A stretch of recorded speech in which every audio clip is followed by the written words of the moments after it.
there, welcome to the 49th episode of Under the Radar. I'm super stoked that I keep pumping out episodes left and right these days. I'm gonna just keep trucking as I go here.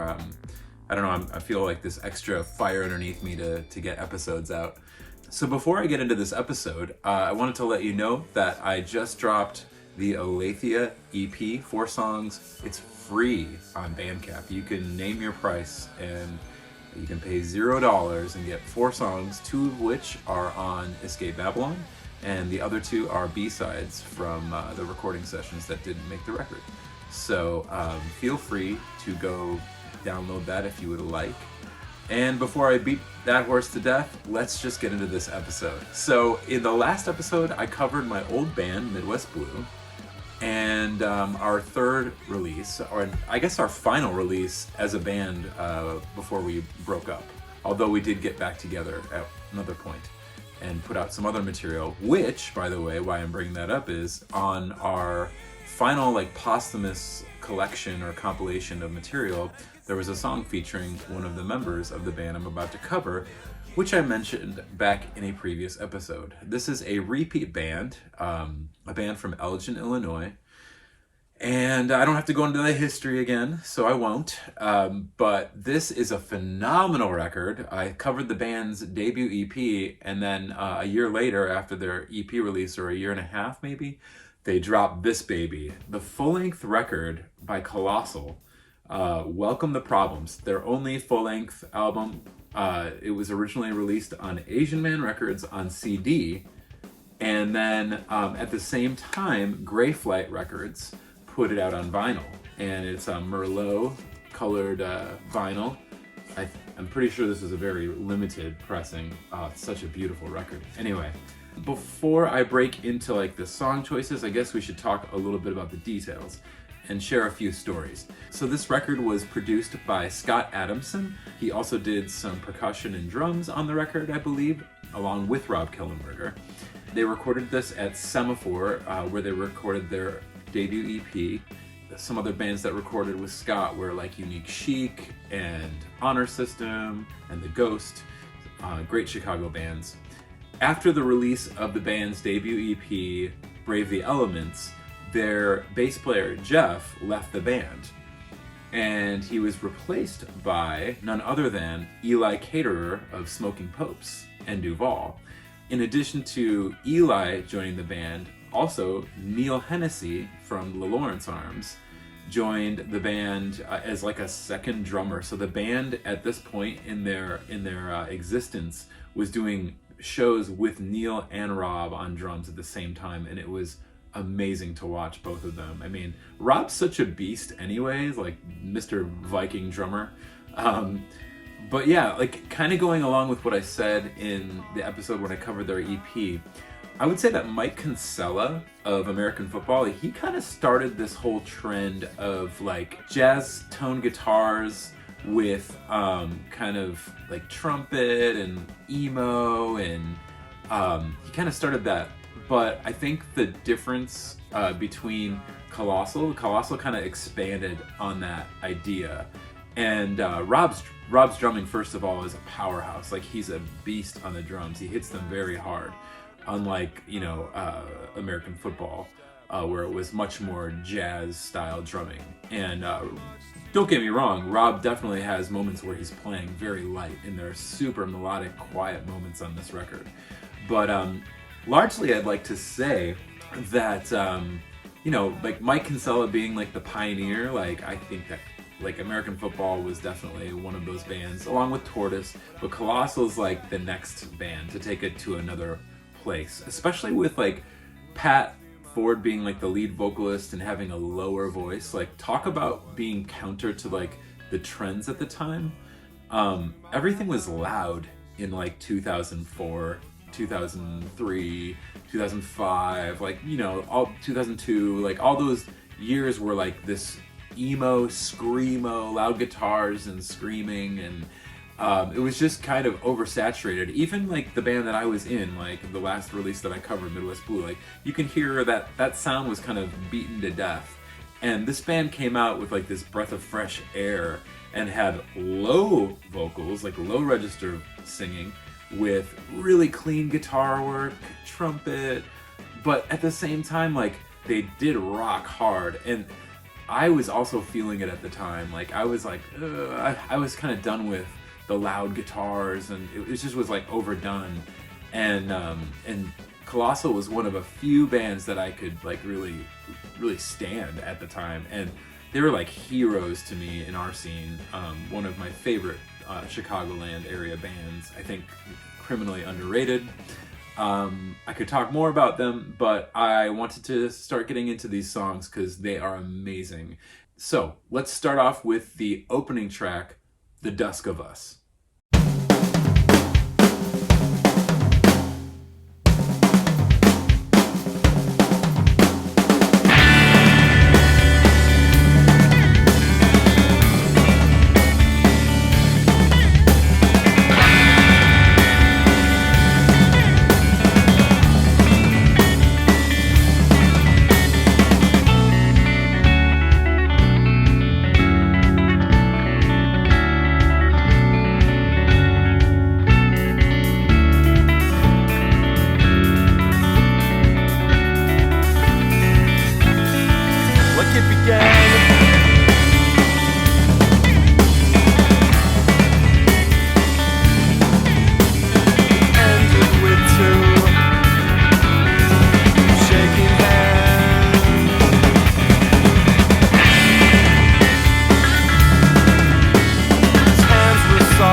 Such a banger. I mean, the percussion on that, I'm pretty sure, I think Scott, that featured Scott Adamson with additional drumming, but I may be wrong about that one. That's such a mean one. They would open with that one quite frequently at shows. All the elements of math rock, the time signature changes, and the trumpet, and the noodly guitars, and going from real soft, like cymbal, like jazziness to like powerhouse, indie rock. Really a great balance of things. I think that's what I would say about this band. There was like a real balance to them. So let's get into track 2. Track 2 is my favorite song on this record. I think it has the catchiest chorus. This is another Pat Ford song. This song is called The Serious Kind.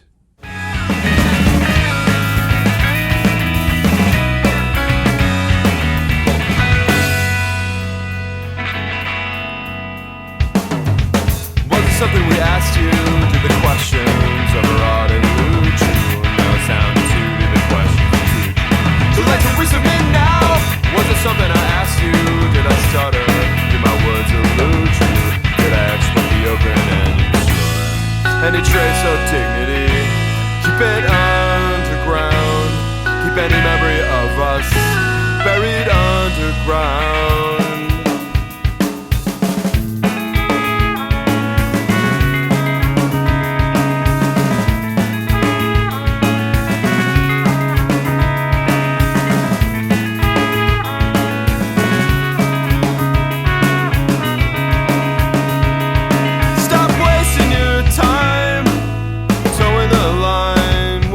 Feel compelled, so hard to define.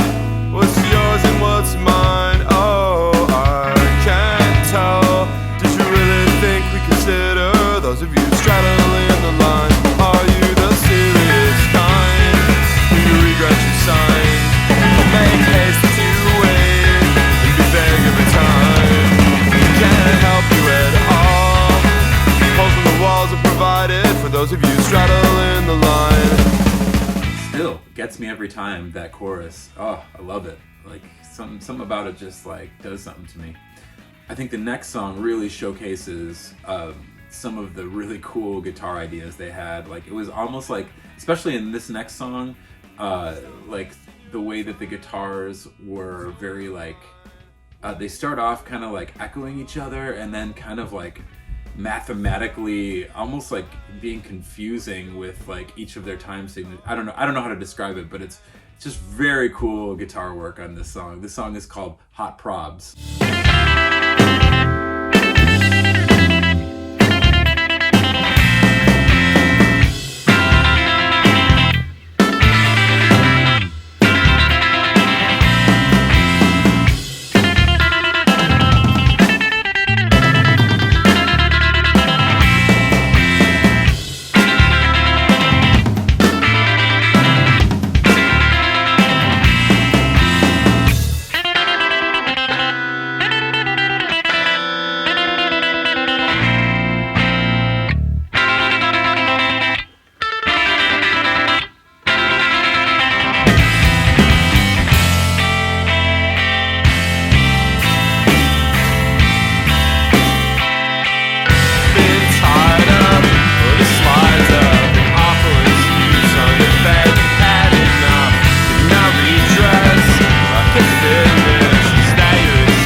So that's 3 Pat Ford songs.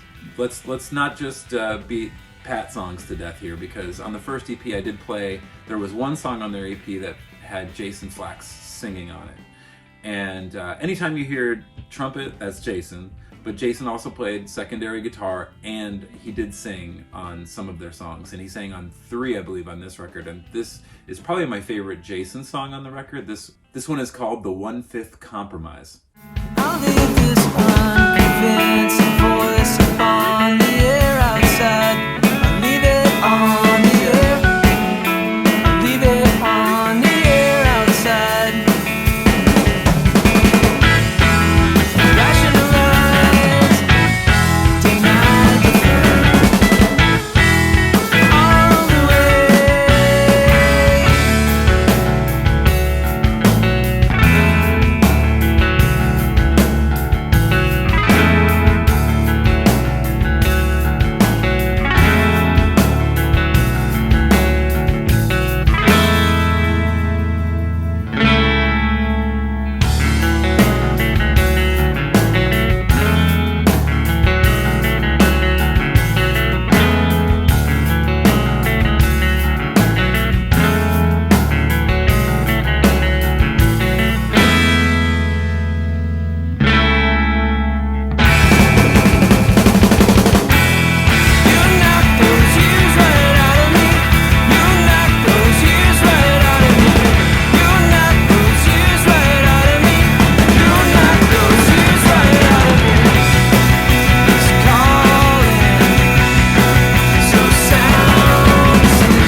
Always enjoyed Jason's vocals. There's some songs on here where like Jason, he makes these switches from trumpet, like very quickly from trumpet to vocals. It's like, how do you have the breath for that? I do want to say, I think Jason's trumpet skills were some of the best I've ever heard, especially in that scene. But like, just, there are some people who play the trumpet and it comes out like very soft and it's nice, but he really had some pipes. I mean, he would blast that trumpet. It's so much power in that trumpet.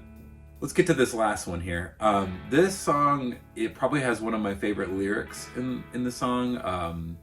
And overall, it just, probably my, I don't know. I'm gonna say this is my second favorite song. I think Pat murdered this song. This song is called Careless Michael.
so that's about half the record for you. There's 5 more songs. You should definitely check this album out on your own and hear the other 5. But it's just what an underrated band.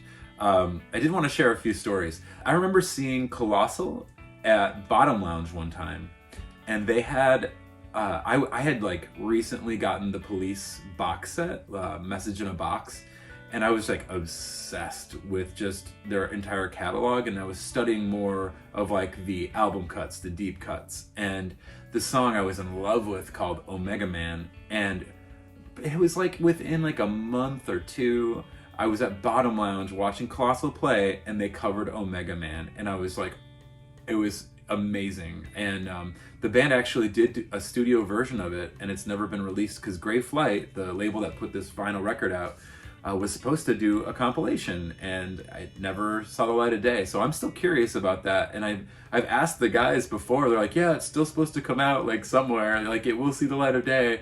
Well, like let's get that thing out, like at least Asian Man, like just put it on a comp or something. But gosh, that was good. I would love to hear that studio version. Also, I wanted to say that I saw Colossal on tour with Mike Park one time.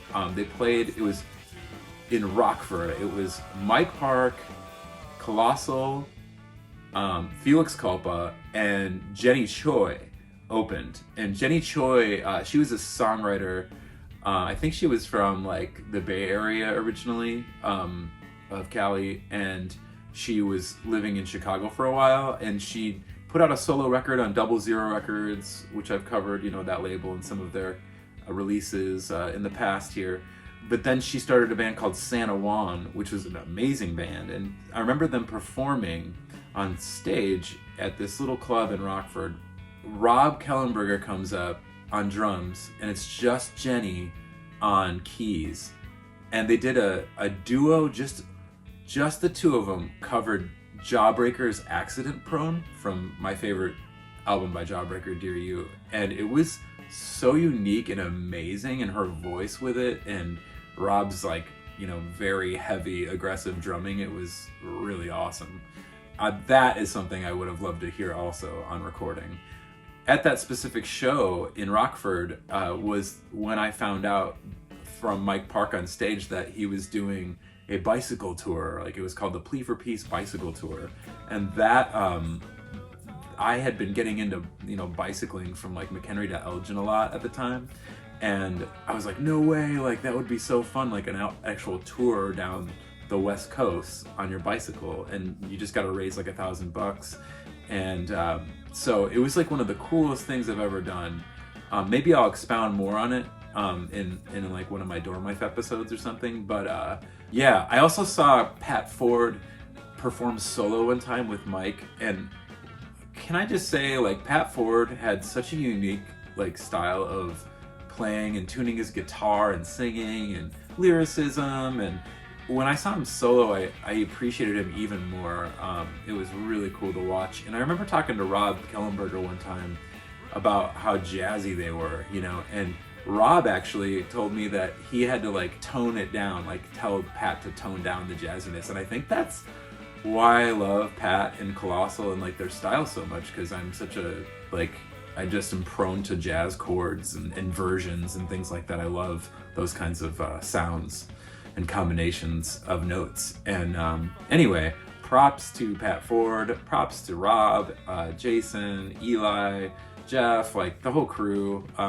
Amazing record. The band also toured on this record with Alkaline Trio on Alkaline Trio's Crimson Tour, which was pretty rad. I think that was about the same time that I was out and about on tour with Dorm Life on our first record. Just a little history on the band. Also, I mentioned this in the previous episode where I covered Brave the Elements, the EP. The band, after they broke up, I was hanging out with Rob one time, and I asked him, I was putting together a comp, and I mentioned this in that episode, but I thought I'd mention it again. Rob gave me permission to take this live recording. It was he had turned it into like an MP3 off of like a videotape, and it was just an instrumental from a show called Trifecta. and the only place you can get it is on the Alarm comp that I put out.